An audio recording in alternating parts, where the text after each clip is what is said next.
ఆదియందు వాక్యముండెను, వాక్యము దేవుని యొద్ద ఉండెను, వాక్యము దేవుడై ఉండెను. ఆయన ఆదియందు దేవుని యొద్ద ఉండెను. సమస్తమును ఆయన మూలముగా కలిగెను. కలిగి ఉన్నదేదియు ఆయన లేకుండా కలగలేదు. ఆయనలో జీవముండెను. ఆ జీవము మనుష్యులకు వెలుగై ఉండెను. ఆ వెలుగు చీకటిలో ప్రకాశించుచున్నది, కాని చీకటి దాన్ని గ్రహింపకుండెను.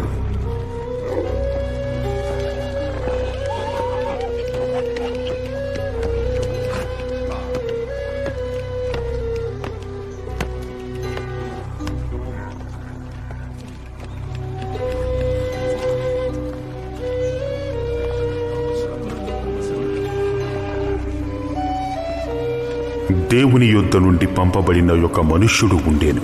అతని పేరు యోహాను.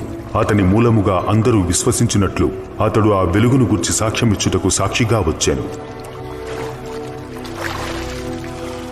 అతడు ఆ వెలుగై ఉండలేదు గాని ఆ వెలుగును గూర్చి సాక్ష్యమిచ్చుటకు అతడు వచ్చెను. నిజమైన వెలుగు ఉండెను.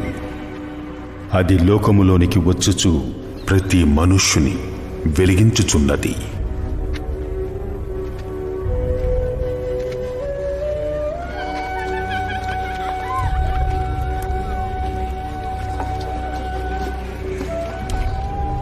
ఆయన లోకములో ఉండెను.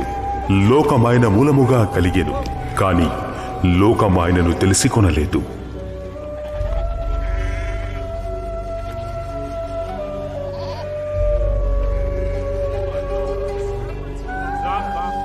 ఆయన తన స్వకీయుల యొద్దకు వచ్చెను. ఆయన స్వకీయులు ఆయనను అంగీకరించలేదు. తన్ను ఎందరు అంగీకరించిరో వారికందరికీ, అనగా తన నామమునందు విశ్వాసముంచిన వారికి దేవుని పిల్లలగుటకు ఆయన అధికారము అనుగ్రహించెను. వారు దేవుని వల్ల పుట్టిన వారే గాని రక్తము వలనైనను, శరీరేచ్ఛ వలనైనను, మానుషేచ్ఛ వలనైనను పుట్టినవారు కారు.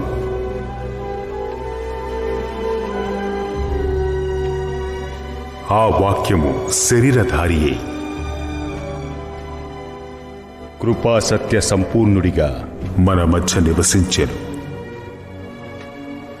తండ్రి వలన కలిగిన ద్వితీయ కుమారుని మహిమ వలె మనము ఆయన మహిమను కనుగొంటిమి. యోహాను ఆయనను గూర్చి సాక్ష్యమిచ్చెను. నా వెనుక వచ్చువాడు నాకంటే ప్రముఖుడు గనుక ఆయన, నాకంటే ముందుటివాడు, నేను చెప్పినవాడు ఈయన ఆయనే. ఆయన పరిపూర్ణతలో నుండి మనమందరము కృప వెంబడి కృపను పొందితిమి. ధర్మశాస్త్రము మోషే ద్వారా అనుగ్రహించబడెను. కృపయు సత్యమును యేసుక్రీస్తు ద్వారా కలిగెను. ఎవడునూ ఎప్పుడైనను దేవుని చూడలేదు. తండ్రి రొమ్మునున్న అద్వితీయ కుమారుడే ఆయనను బయలుపరిచెను. యూదులు యెరూషలేము నుండి యాజకులను, లేవీయులను యోహాను వద్దకు పంపెను. నీవెవడవు? అతడిచ్చిన సాక్ష్యమిదే. అతడు ఎరుగననక ఒప్పుకునెను. క్రీస్తును కాను. మరి నీవెవరు? నీవు ఏలియావా? నేను ఆయన్ని కాను. నీవు ప్రవక్తవా? కాను. కాబట్టి నీవెవరు? మమ్మ పంపిన వారికి మేమేముత్తరం ఇవ్వవలెను? నిన్ను గూర్చి నీవు ఏమి చెప్పుచున్నావు? ప్రవక్త అయిన యెషయా చెప్పినట్లు, ప్రభుత్రావను సరాలము చేయుడి అని ఈ అరణ్యములో ఎలుగెత్తు ఒకని శబ్దము.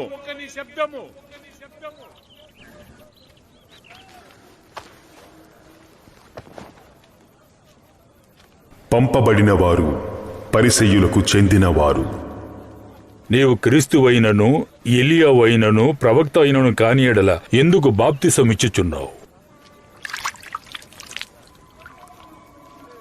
నేను నీళ్లలో బాప్తిసమిచ్చుచున్నాను, కాని నా వెనక వచ్చుచున్నవాడు మీ మధ్యనే ఉన్నాడు. మీరాయన్ని ఎరుగురు.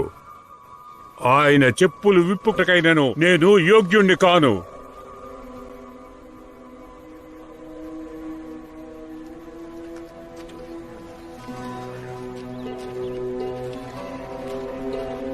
యోహాను బాప్తిస్మమిచ్చుచున్న యొర్దాను నదికి ఆవలనున్న బేతనియలో ఈ సంగతులు జరిగెను.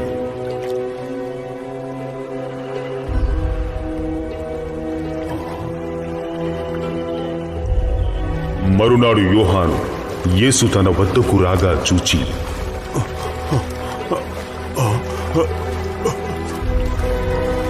అదిగో లోక పాపమును మోసుకుని పోవు దేవుని గొర్రె పిల్ల.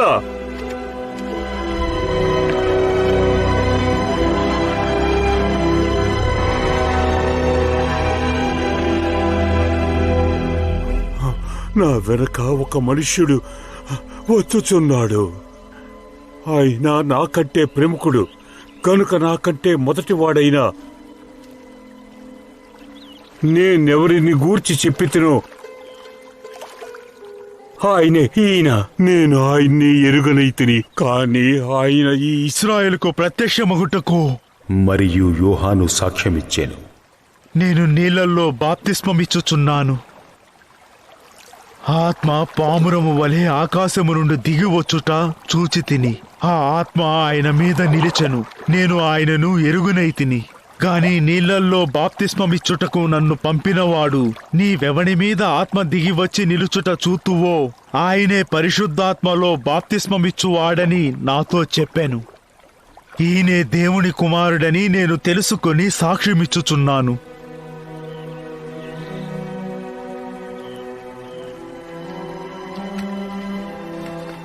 మరునాడు మరల యోహానును అతని శిష్యులలో ఇద్దరును నిలుచుండగా అతడు నడుచుచున్న యేసు వైపు చూచెను.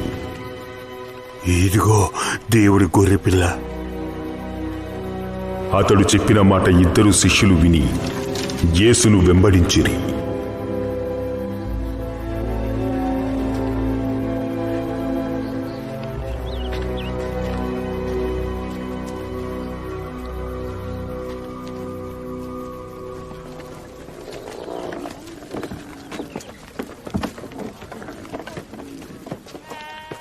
యేసు వెనుకకు తిరిగి వారు తన్ను వెంబడించుట చూచి,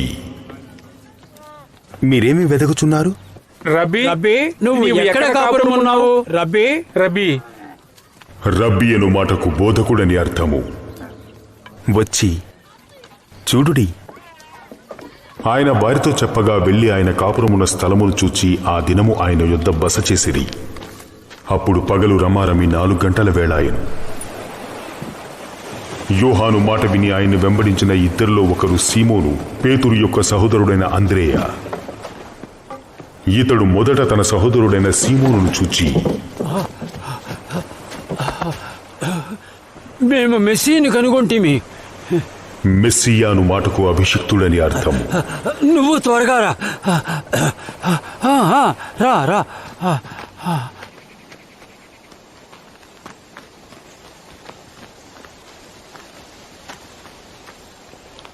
యేసునొద్దకు అతని తోడుకొని వచ్చాను.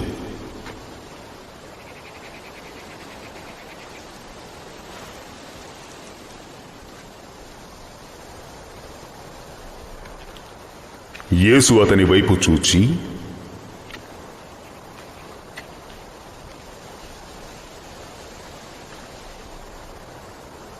నీవు యోహాను కుమారుడమైన సీమోనువు. నీవు కేఫా అనబడుదువు.